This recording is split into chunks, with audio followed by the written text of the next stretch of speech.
ನನ್ನ ಮೊಮ್ಮಗಳನ್ನ ಕರ್ಕೊಂಡು ಹೋಗ್ತಿದ್ದೀರಾ? ನಾನು ಸುಮ್ಮನೆ ಇರೋದಿಲ್ಲ. ಮೇಡಮ್ ಇಲ್ಲಿ ನೋಡಿ, ಅವಸರದಲ್ಲಿ ಏನೇನೋ ನಿರ್ಧಾರ ತಗೋಬೇಡಿ, ಕೂತು ಮಾತಾಡೋಣ. ಏನಂತೀಯ ಶೌರ್ಯ? ನೋಡಿ ಮೇಡಮ್, ನಮ್ಮ ಬಗ್ಗೆ ಯಾರೋ ಕಂಪ್ಲೇಂಟ್ ಕೊಟ್ಟಿಲ್ಲ ಅಂತಂದ್ಮೇಲೆ ಅದು ಹೇಗೆ ಕರ್ಕೊಂಡು ಹೋಗಕ್ಕೆ ಸಾಧ್ಯ?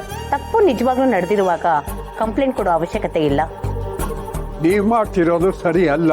ನನ್ನ ಮೊಮ್ಮಗಳನ್ನ ನೀವು ಇಲ್ಲಿಂದ ಹೊರಗಡೆ ಕರ್ಕೊಂಡು ಹೋಗೋ ಹಾಗಿಲ್ಲ.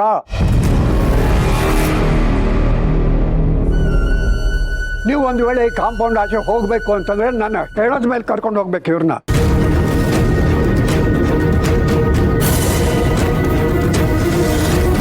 ತಾತ ಏನ್ ಮಾತಾಡ್ತಿದ್ದೀರಾ ನೀವು? ಅವರು ಸರ್ಕಾರದ ಕಡೆಯವರು, ನೀವು ಈ ರೀತಿ ಮಾತಾಡೋದೆಲ್ಲ ತಪ್ಪಾಗುತ್ತೆ ತಾತ. ಹೌದು ಮಾವ, ಸ್ವಲ್ಪ ಹೆಚ್ಚು ಕಡಿಮೆ ಆದ್ರೂ ನಾವೆಲ್ಲರೂ ಜೈಲಿಗೆ ಹೋಗ್ಬೇಕಾಗುತ್ತೆ.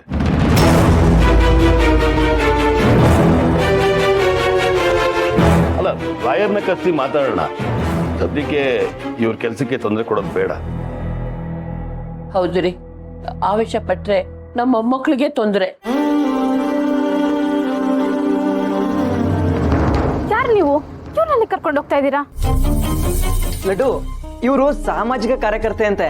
ಶೌರ್ಯ 2 ಮದುವೆ ಆಗಿದ್ದಾನಲ್ಲ, ಅದು ಕಾನೂನಿಗೆ ವಿರುದ್ಧ ಅಂತೆ. ಅದಕ್ಕೆ ಅವ್ರಿಬ್ರು ಕಸ್ಟಡಿ ಕರ್ಕೊಂಡು ಹೋಗ್ತಿದ್ದಾರೆ. ಸಾಧ್ಯನೇ ಇಲ್ಲ. ಇವ್ರನ್ನ ಕರ್ಕೊಂಡು ಹೋಗ್ ನಾನ್ ಬಿಡಲ್ಲ. ನನ್ ಗಂಡ ನನ್ ತಂಗಿನ ಅದೇನ್ ಕರ್ಕೊಂಡು ಹೋಗ್ತೀರಾ? ಕರ್ಕೊಂಡು ಹೋಗಂಗಿಲ್ಲ.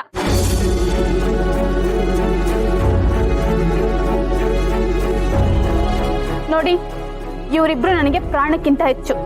ನನ್ ಗಂಡ ನನಗೆ ಜೀವ ಕೊಟ್ಟವರು, ನನ್ ತಂಗಿ ನನ್ ಜೊತೆಗೆ ಜೀವನ ಹಂಚ್ಕೊಂಡಿರೋಳು. ಇವರಿಬ್ರು ನನ್ನ ಯಾವುದೇ ಕಾರಣಕ್ಕೂ ಕಳ್ಸಲ್ಲ.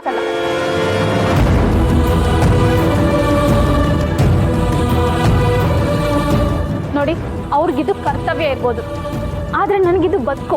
ನನ್ನ ಪ್ರಾಣ ಹೋದ್ರೂ ಪರವಾಗಿಲ್ಲ. ನಾನು ಇವ್ರನ್ನ ಎಲ್ಲಿಗೂ ಕರ್ಕೊಂಡು ಹೋಗಿ ಬಿಡಲ್ಲ. ಏನಮ್ಮ ಎದುರಿಸ್ತಿದ್ಯಾ?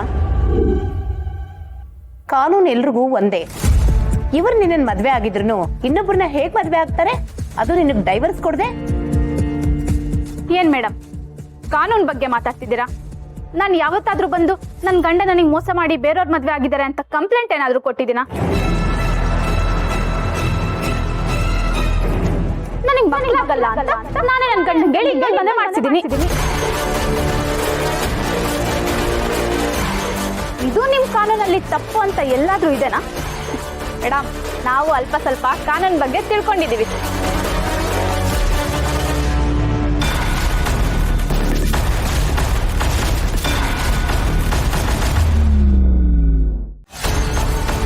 ಏನ್ ಮೇಡಮ್, ನನ್ನ ಸೊಸೆಯರು ಏನು ಅಂದ್ಕೊಂಡಿದ್ದೀರಿ?